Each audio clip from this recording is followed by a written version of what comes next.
అడుగుతున్నాను, ఎందుకు నారా లోకేష్ గారు కానీ అనురాధ మేడం గారు కానీ స్పందించట్లేదు నాకు అర్థం కావట్లేదు.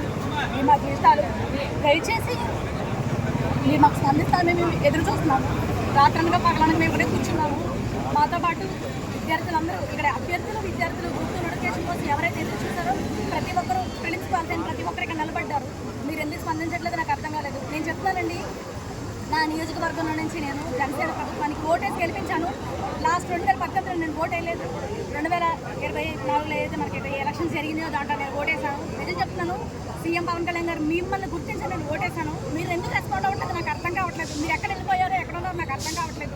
ఇంకొక విషయం ఏంటంటే, నారా లోకేష్ గారు మీరు అంటారు కదా నేను మీ విద్యార్థులకి నిరుద్యోగుల కోసం పోరాడుతున్నానని. మీరు ఏం పోరాడుతున్నారండి? మీరు అక్కడెక్కడో ఉన్నారు, మేము ఇక్కడ బాధలు పడుతున్నాము.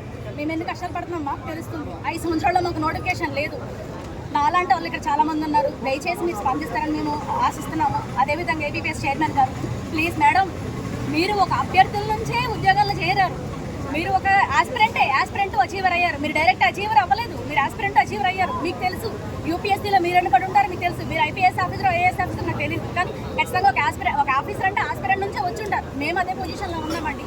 ప్లీజ్ దయచేసి మీరు మాకు వెబ్ నోట్ రిలీజ్ చేసి మా రోస్టర్ని క్లియర్ చేయండి, ఎగ్జామ్ కండక్ట్ చేయండి. మేము రెడీగా ఉన్నాము. మీరు మాకు రోస్టర్ క్లియర్ చేసి రేపు ఎగ్జామ్ పెట్టాను కానీ మేము రెడీ. కానీ మేము మాకు రోస్టర్ క్లియర్ చేయండి మేడం. రోస్టర్ క్లియర్ చేసి మేడం మేము ఏమడుగుతున్నాం, మిమ్మల్ని సవరించమని అడుగుతున్నాము. దాంట్లో